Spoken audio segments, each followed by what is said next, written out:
বন্দনা বান্ধে মঙ্গলক। এই 14টা অকুশল চৈতসিক সম্পর্কে আমাদের প্রত্যেকের মোটামুটি একটু একটু ধারণা আছে।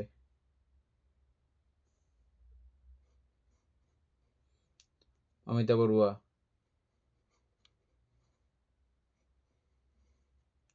শিল্পী বড়ুয়া আবার একবার আবৃত্তি করেন।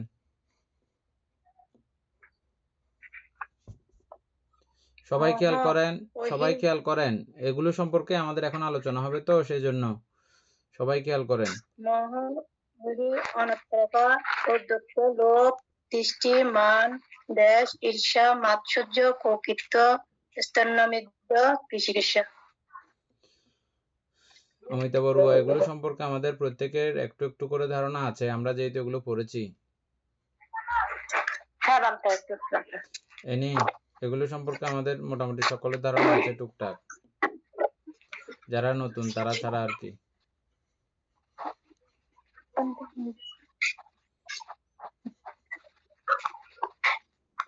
আচ্ছা, তাহলে ওই অকুশল চৈতসিকের ওই এখানে গুচ্ছ বা একটা একটা ইয়ে হয়েছে আর কি। গুচ্ছ মানে হচ্ছে, গুচ্ছ তো আমরা বুঝি একটা ইয়া করে আর কি, 4-5টা মিলে একটা গুচ্ছ, 6-7টা মিলে আর একটা গুচ্ছ, ওরকম গুচ্ছ। এ জাতীয় গুচ্ছ আছে 9টি। একটা আসবের গুচ্ছ, একটা অগের গুচ্ছ, যোগ গুচ্ছ, গ্রন্থি গুচ্ছ, উপাদান গুচ্ছ, নিবরণ গুচ্ছ, অনুশয় গুচ্ছ, ক্লেশ গুচ্ছ, সংযোজন গুচ্ছ।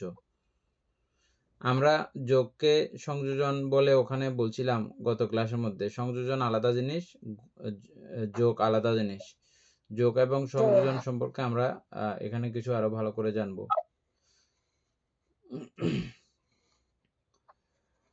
আসব গুচ্ছের মধ্যে কামাসব, ভবাসব, আরেকটা আছে অবিদ্যাসব। অবিদ্যাসবের কথা পরে আসবে। কামাসব, ভবাসব উভয়ই লোভ চৈতসিক। কামাসব এবং ভবাসব উভয়ই লোভ চৈতসিক। আর অবিদ্যাসব যেটা আছে এটা মোহ চৈতসিক। এ নিয়ে এখান থেকে আলোচনা করো।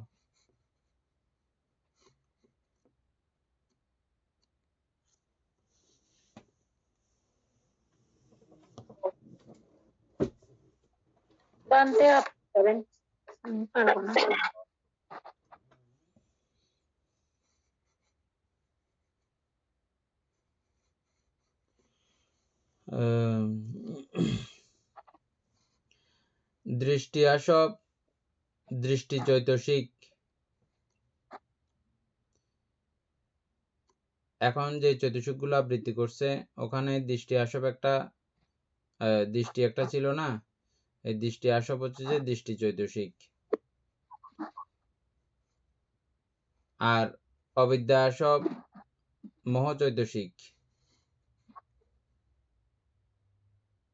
এখন প্রশ্ন হইতেছে, লোভ, দৃষ্টি ও মোহ চৈতসিক এই তিনটিকে আসব বলা হয় কেন?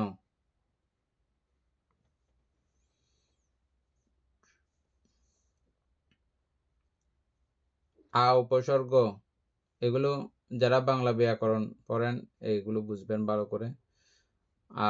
উপসর্গ অর্থ অবধি। অবধি কথাটা থেকে এই আটা এখানে আসছে, বা পর্যন্ত। যে চৈতসিক ভবাগ্র পর্যন্ত প্রবাহিত হয় তাহা আসব।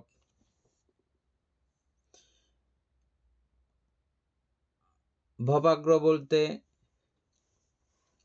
কি বুঝো এনি?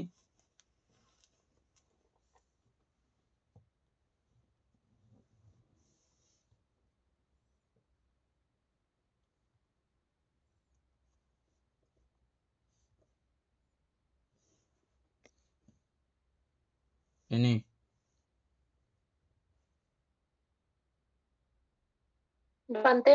ভবাগ্র বলতে কি বুঝো? বলতে ভবাগ্রমানি অর্থাৎ ভবের প্রতি যে আমাদের তৃষ্ণা থাকে, ভবাগ্র জন্মটা, ভবাগ্র ওইটাই তো মনে হয় বানতে। ভবের অগ্রভাগ। ভব বলতে আমাদের ওই যে জন্মের বীজ বা জন্মের সুপ্ত অবস্থা, লুকায়িত অবস্থা যেটা থাকে ওটাই আমরা ভব হিসাবে উপাদানের প্রত্যয়ে ভবের প্রত্যয়ে জাতি ওভাবে পড়ছিলাম না, জাতি এবং উপাদানের ঠিক মাঝখানের যে অবস্থা ওটা ভব। আর এই ভবের একদম অগ্রভাগ কোথায়? এটা নৈবসংজ্ঞা নাসংজ্ঞা আয়তন লাস্ট, তো এটা নৈবসংজ্ঞা নাসংজ্ঞাটা ব্রহ্মলোক বানতে এই লাস্টের একদম এটা হচ্ছে ভবাগ্র। এই পুরো ভবের অগ্রভাগ পর্যন্ত ওখানেও এই আসবের অবস্থান রয়েছে, ওই পর্যন্ত আসবের অবস্থা রয়েছে।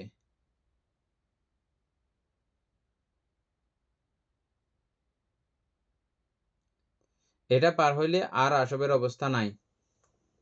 এটা পার হওয়া মানে কি?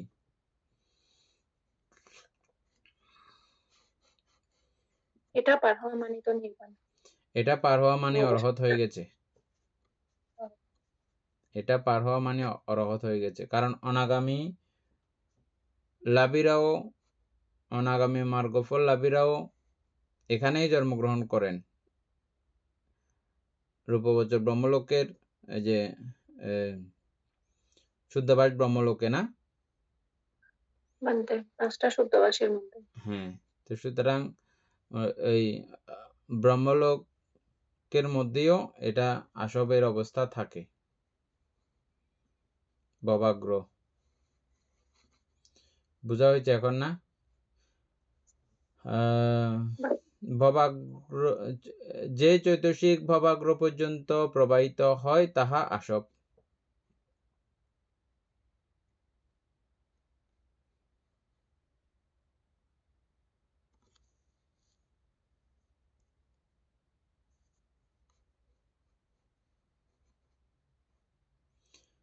অনাগামীর কামাসব ধ্বংস হইলেও ভবাসব সম্পূর্ণ ধ্বংস হয় না। অনাগামীর কামাসব ধ্বংস হয়ে যায়। আমরা অনাগামীর কি কি সংযোজন ধ্বংস হয়ে দেখেছিলাম দীপেন বাবু? অনাগামীর কি কি সংযোজন ধ্বংস, এগুলো আবৃত্তি করেন তো। কয়টা সংযোজন ধ্বংস হয়?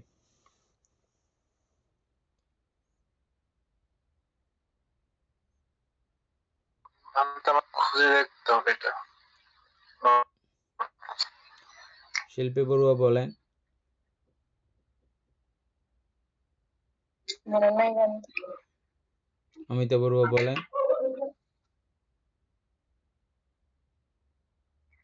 বানতে শ্রোতাপত্তির তো সৎকায় দৃষ্টি, বিদ চিকিৎসা আর শিলব্রত পরামর্শ, তিনটা শেষ। তারপরে মানে এই তিনটা শেষ। তারপর অনাগামী হয় বেপাদ কামরাগ, দুইটা, হ্যাঁ মানে দুইটা ওইগুলি শুদ্ধ আর কি। তারপর অরহত গণের রূপরাগ, বাকি অরূপরাগ, পাঁচটা আর উদ্ভূত, কি? বাকি বাকি পাঁচটা 5টা। এনে এই অধোভাগীয় যে তিনটা আছে এই তিনটা সম্পর্কে একটু সংক্ষিপ্ত বিবরণ বলো।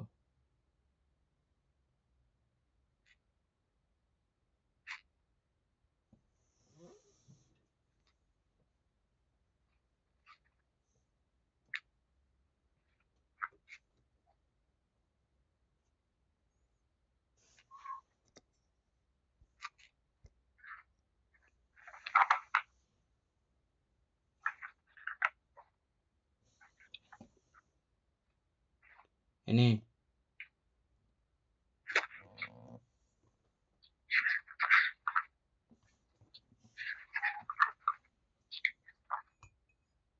বানতে সৎকায় দৃষ্টি, বিদ চিকিৎসা, শিলব্রত পরামর্শ, এই তিনটা। হ্যাঁ 3টা না 5টা? তারপর হচ্ছে কামরাগ ব্যাপাদ। হুম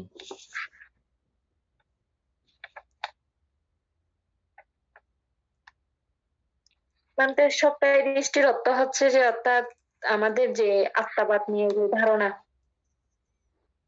অর্থাৎ আমরা সবসময় যে আত্মা বা আমি আমার আছে ওই ধারণাটার, ওইটা হচ্ছে মিথ্যা মতবাদ, ওইটা হচ্ছে সবটাই দৃষ্টি। হুম তারপর আর বিচিকিৎসা হচ্ছে যে এটাও হচ্ছে যে সন্দেহ সন্দেহ প্রবণ, আচ্ছা, আমি মানে কোনো মাঝখানে কিছুতে তোমাকে একটা জিনিস জিজ্ঞেস করি। আমরা তাহলে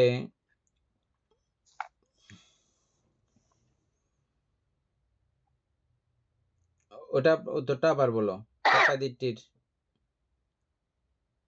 ওইটা আহ, এক কথায় হচ্ছে আত্মবাদ ধারণা যেটা। আত্মবাদ ধারণা, তার মানে কি আমরা কি অনাত্মাবাদ ধারণা এটাকে আমরা ঠিক বলি যে?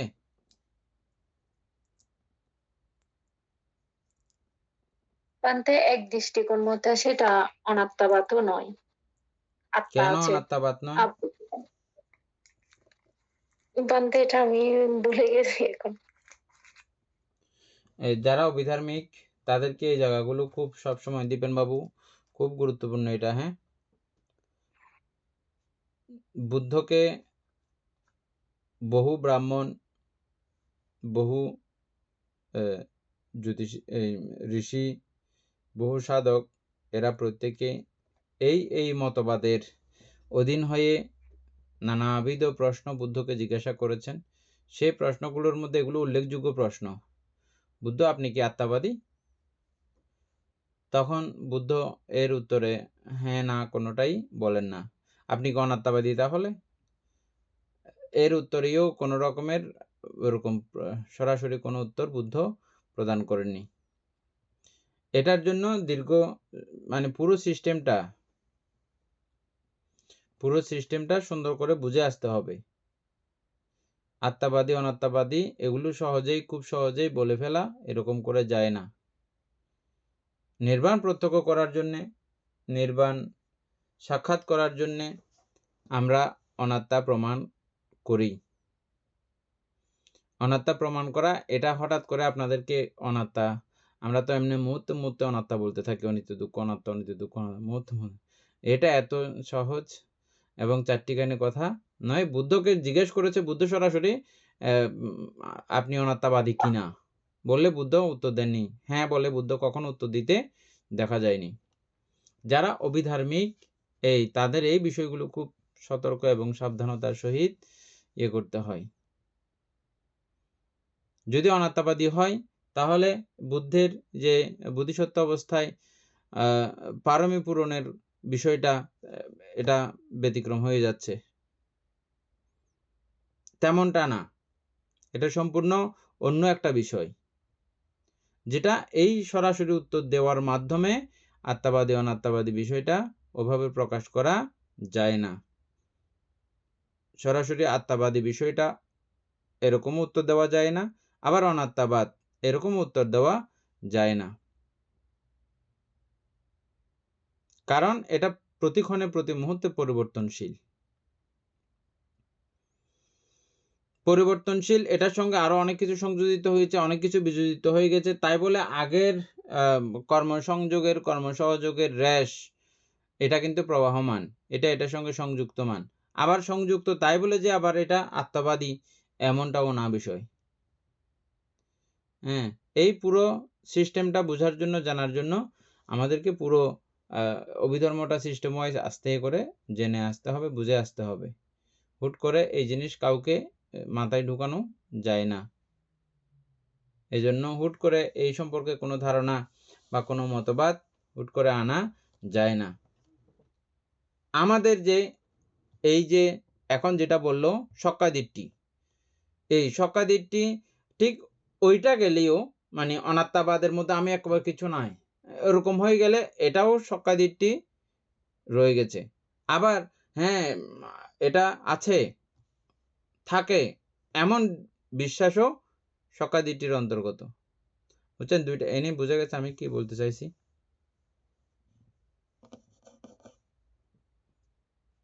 বানতে না, বুঝতে পারি না। অর্থাৎ আমরা সক্কায় দৃষ্টি বলতে আমাদের আত্মা আছে এই বিশ্বাস যদি করি তাহলে আমি সৎকায় দৃষ্টির অন্তর্গত, এই তো কথাটা? বানতে হ্যাঁ। আবার যদি বলি যে না আমি সক্কায় দৃষ্টি বা আত্মাবাদকে আমি মানি না, সেটাও সক্কায় দৃষ্টি। বুঝা গেছে? বানতে হ্যাঁ। সেটা সক্কায় দৃষ্টি, তবে একটু ঘুরিয়ে ফিরিয়ে আরেক রকম, যেটা বিভব ও তৃষ্ণার অন্তর্গত আর কি। বুঝা গেছে? বানতে আত্মাবাদ যেটা, ওইটার একটু বলেন না। মানে আত্মা মানে অনাত্মাবাদও নয়, আবার আত্মাবাদও নয়। অনাত্মাবাদ তো জানি, আত্মাবাদ ওইটা একটু বলেন।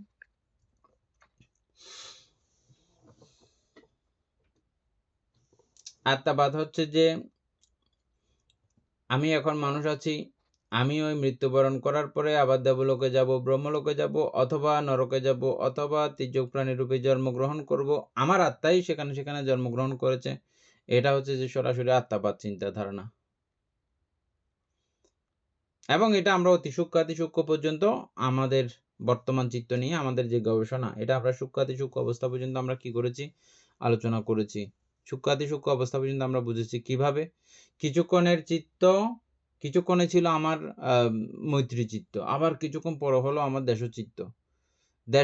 যে অবস্থাটাই উৎপন্ন করেছে, যে ব্যাপারগুলো সেখানে সংযুক্ত ছিল দেশচিত্ত উৎপন্ন করার জন্য, আবার মৈত্রী চিত্ত উৎপন্ন করার জন্য সেই কিছু চিত্তের সেখানে প্রবেশ, এবং কিছু চিত্তের অস্তিত্ব, কিছু চিত্তের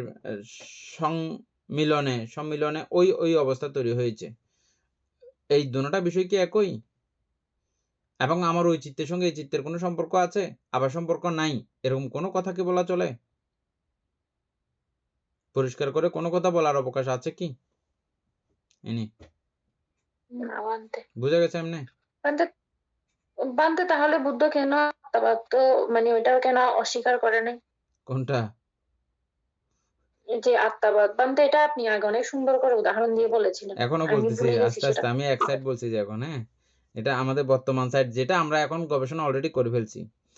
হ্যাঁ, এটা এই ক্লাসগুলো বারবার 2-3 বার না দেখলে এটা বুঝবেন, আমি বারবার বলতেছি। হ্যাঁ, তারপর হচ্ছে যে অনাত্মাবাদ, না মৃত্যুর পর আর কোনো জন্ম হয় না, কিচ্ছু হয় না, কিছু নাই।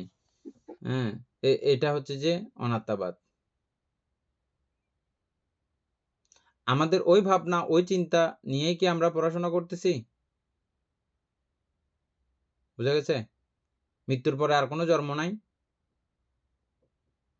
বানতে এটা তো অরহত না হওয়া পর্যন্ত তো জন্ম হ্যাঁ, তো অবশ্যই আছে। অরহত হওয়ার জন্য আমাদেরকে ওই দৃষ্টিভঙ্গি ওই দৃষ্টিকোণ উৎপন্ন করলে তখনই গিয়ে কি আমার কাছে ওইভাবে প্রতীয়মান হয় যে বিষয়টা এইভাবে পুরো সিস্টেমটাকে ধ্বংস করে ফেলা যায়।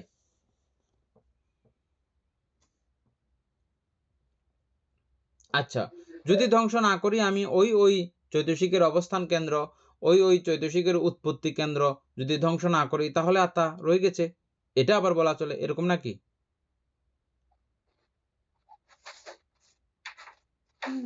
বুঝা গেছে না?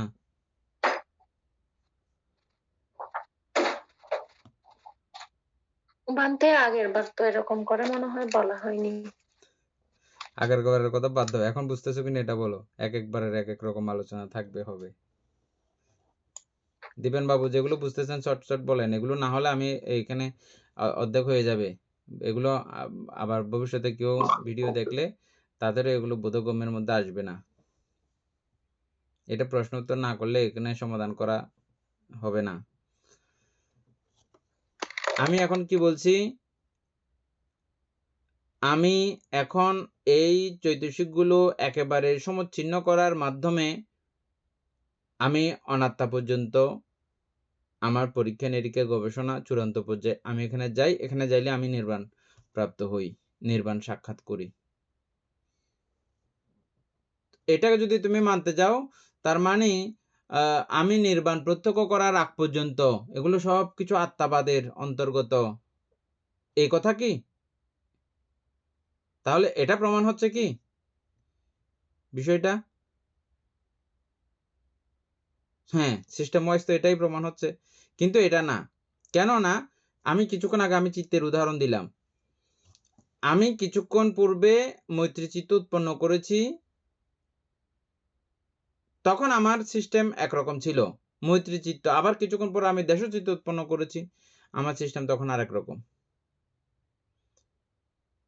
এবং এটা যে উৎপন্ন করতেছে, যে বিষয়গুলো দিয়ে উৎপন্ন হচ্ছে, এবং পরের দেশচিত্ত যে বিষয়গুলো দিয়ে উৎপন্ন হয়েছে হয়, এগুলোর মধ্যে এক দৃষ্টিকোণ থেকে কোনো রকমের তালমেল সামঞ্জস্য নাই, দুইটা দুই বিষয়।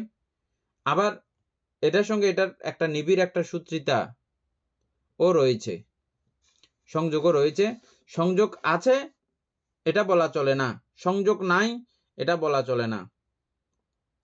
উদাহরণস্বরূপ আমরা কি বলছিলাম, আমি কিছুক্ষণ আগে, আপনারা যারা রঙের ফ্যাক্টরিতে কাজ করেছেন, এখন রঙের সুন্দর সুন্দর মেশিন আছে, রং মানে আপনি যে কালার বলবেন সেই কালার আপনাকে বানিয়ে দেবে। ওদের 4, 5টা 6টা কালার থাকে, ওই কালারগুলোকে কেন্দ্র করে আপনি যেটা বলেন সেটা বানিয়ে দেবে আপনাকে, বুঝছেন? আপনি একটা কালার ক্লিক করবেন, তারপরে ওরাও সেই কালার কম্পিউটারের মধ্যে ক্লিক করবে, ওখানে কম্পিউটারের মধ্যে দেখাই দেবে যে অমুক অমুক অমুক কালারের এত এত এত এত ইয়ে লাগবে। তো তারা অত পয়েন্ট তারা এরকম দেয় না, টিনের কোটরাগুলো ওখানে ফিটিং করে বসায় দেয়। আর কম্পিউটারে নিজের ইচ্ছা মতোই যেটা যত পরিমাণ লাগবে সেটা তত পরিমাণ দিয়ে ওই কালারটা বানায় দেয়। একটু যদি চেঞ্জ করেন কালার, আর এটা আবার ভিন্ন রকমের ইয়া দেখিয়েছে, আর একটা হয়ে গেছে। এটাকে আপনি আর ওইটার সঙ্গে এটা মিলাইতে পারবেন না, এটা ওইটা ওইটা এটা এরকম বলা যাবে না। সম্পূর্ণ এটা আলাদা জিনিস, এটা আলাদা জিনিস। ঠিক আমাদের চিত্তের এই মুহূর্তকাল পরিবর্তনের মধ্যেও, একদম খুব সূক্ষ্মকাল পরিবর্তনের মধ্যেও এই চিত্ত আলাদা, ওই চিত্ত আলাদা। এই চিত্তের সঙ্গে ওই চিত্তের কোনো রকমের সম্পর্ক নাই। আবার এরা যেখান থেকে উৎপত্তি হচ্ছে সেই উৎপত্তির স্থান এবং সেটার কার্যক্রম, সেটাও আমি এখন পুরো অস্বীকার করতেও পারি না। এটার সঙ্গে একটু সূত্রিতা, সম্পর্ক, রেশ রয়ে যায়, আছে। তাই বলে একও নয়, আবার ভিন্নও নয়। এটা আমরা বহুবার আলোচনা করেছিলাম। আবার সেটা গিয়ে পরবর্তীতে আমরা অনাত্মা প্রকাশ করার কি কি ব্যাপার ছিল, এগুলো এই চৈতসিকগুলো কেউ সেখানে আমিত্ব প্রকাশ করার মতো অবস্থা ক্ষমতা কারো নাই, কোনো চৈতসিকের নাই। এভাবে ক্রমান্বয়ে বিচার করতে করতে আমরা অনাত্মা গবেষণা, অনাত্মা পর্যন্ত পৌঁছি। ওই দৃষ্টিকোণ, ওই দৃষ্টিভঙ্গি।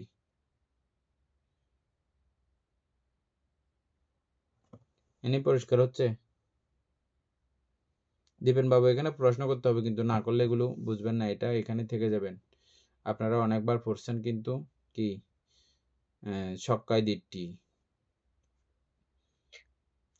বানতে এটা আমরা ব্রহ্মজাল সূত্রের মধ্যে পড়েছিলাম না, ওই যে এই সামান্য ফল মনে হয় এটা। ওই ওনারা ব্রাহ্মণরা মানে ওনাদের এক একজনের এক এক মতামত। মানে লাস্ট পর্যন্ত ছিল যে উনি প্রথমে হচ্ছে উনি ওই প্রথম ধ্যান পর্যন্ত লাভ করেছেন, দ্বিতীয় ধ্যান মানে অতটুকু যতটুকু লাভ করেছেন ততটুকু পর্যন্ত উনি দেখতে পেয়েছেন, এবং ততটুকুতে মনে করেছেন যে আত্মবাদ ধারণা ওনার মানে কারো কারো ছিল, আবার কারো কারো ছিল নাই। একদম লাস্ট পর্যায়ে এসে নৈবসংজ্ঞা নাসংজ্ঞা পর্যন্ত উনি দেখতে পেয়েছেন, এরপরে বলছেন যে টোটালি কোনো মানে আত্মা ছিল না। আচ্ছা, সেখানে যারা আত্মাবাদী হিসাবে বুদ্ধের কাছে এসেছিলেন, বলেছিলেন যারা, তাদেরকে বুদ্ধ কি হ্যাঁ বলেছিলেন? বুদ্ধ ওনারা যে যতটুকু মানে না এমনি হ্যাঁ বলেছিলেন, তোমারটা ঠিক ধারণা ঠিক আছে এরকমটা বলেছিলেন? না, ওইটা বলে নাই। এবং যারা বলেছে যে কোনো আর ইয়া নাই, এখানেই তোমার জন্ম মৃত্যুর খেলা শেষ, এরকম যারা বলেছে তাদেরকেও কি বুদ্ধ হ্যাঁ বলেছেন? তাদেরকেও হ্যাঁ বলেন নাই। সুতরাং এটাকেও হ্যাঁ বলে নাই, ওইটাকেও হ্যাঁ বলে নাই। উনি যেতে একেবারে আবিজ্ঞাপাচ্চয় সাংকারা সেখানে গিয়ে ইয়ে করেছেন। এবং স্পর্শ প্রত্যয় বাদ পর্যন্ত এসছে। এখানে সব কিছু স্পর্শের কারণে তৈরি হচ্ছে, যে স্পর্শ না হইলে কোনো কিছু হইতো না। এদূর পর্যন্তও কিন্তু এসছে। ওনাকেও হ্যাঁ বলেন নাই বুদ্ধ। পুরো এই দ্বাদশ নিদান পুরোটা প্রকাশ করেছেন। এই পুরো সার্কেলের মধ্যে দিয়েই আমাদের যাবতীয় সমস্ত কিছুর রহস্য এটাই প্রকাশ করেছেন। ওটাই অনাত্মাবাদ সম্পর্কে বুঝতে হবে, ওই পুরো সিস্টেম নিয়েই বুঝতে হবে। এবং এই শকাদিকটি আমরা নর্মালি এদূর পর্যন্ত বলে শেষ করলেও এটার ভিতরে বিশাল ব্যাপকতা, বিশাল জটিলতা আছে। তবে এই জটিলতা বিষয়গুলো খুব সহজে আস্তে আস্তে আস্তে করে আপনারা যেমন এখন পড়াশোনা করতেছেন, এখন আমি এখন বলছি মাত্র আটকে গেছেন কেন, ওই যে পুরো বিষয়টা ভালো করে ওই পর্যন্ত নিতে না পারলে আটকে যাবেন। একবার নিয়ে ফেলা হয়ে গেলে আর আটকানোর কেউ নাই আপনাকে। আর একবার নিয়ে ফেলতে পারলে আটকাইতে পারবে না। হ্যাঁ, আপনি হয়তো সরাসরি এখনই উত্তর দেবেন এরকম না, বুদ্ধ ধর্ম সঙ্গে সঙ্গে লগে লগে উত্তর দেওয়ার মতো পরিস্থিতি এটা এত সস্তা জিনিস না। হ্যাঁ, এই জন্য আমাদেরকে বুদ্ধ ভগবান হাঁটতে চলতে, তারপরে ওখানে সেখানে যাওয়ার সময় এটা সেটা নির্দিষ্ট জায়গা ব্যতীত, যথাস্থান ব্যতীত ধর্ম আলোচনা করতেও মানা করেছেন। বুঝা গেছে? যেখানে সেখানে এটা বলার এত সস্তা বিষয় এটা না। এই এখনো আপনারা যদি এখানে মাঝখানের থেকে যদি বন্ধ করে দেন ক্লাস, অনেক কিছু এখানে আপনাদের শুধু ধরা খাবেন গিয়ে। বললে আমরা অভিধর্ম চর্চা করেছি, কেউ কিছু বললে মাত্র এগুলো, যেমন এটা খুব আমরা অনেক আগে শেষ করে আসছি, অথচ কিন্তু এটার আরো আঁশকেশ লতা পাতা কত কিছু রয়েছে। হ্যাঁ, ব্যতিক্রম হয়ে যাবে। এনে বোঝা গেছে বিষয়টা খুব ডেঞ্জারাস না? বান্ধে হ্যাঁ।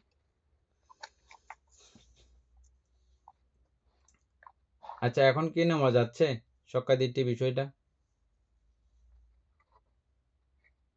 বান্ধে সহজ উত্তর হচ্ছে যে হ্যাঁ, আমার এই আত্মাকে, আমার অস্তিত্বকে স্বীকার করা, আমার অস্তিত্বকে স্বীকার করা হচ্ছে যে শকাদিট্টি, এক কথায়।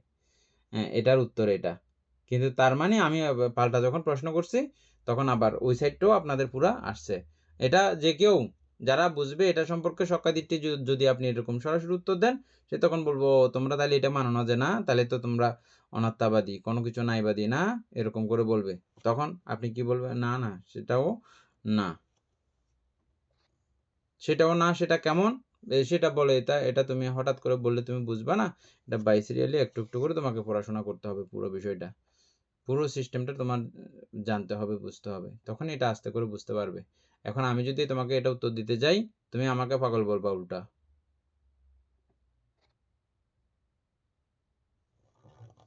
এনে বুঝে গেছে বান্ধে না? তোমার কার্যক্রম দেখে বোঝা যাচ্ছে যে তুমি এটা এখনো ভালো করে নিতে পারো নাই। এটা আরো আমাদের এই শকাদিকটি নিয়ে একটু আলোচনা করতে হবে গভীরভাবে।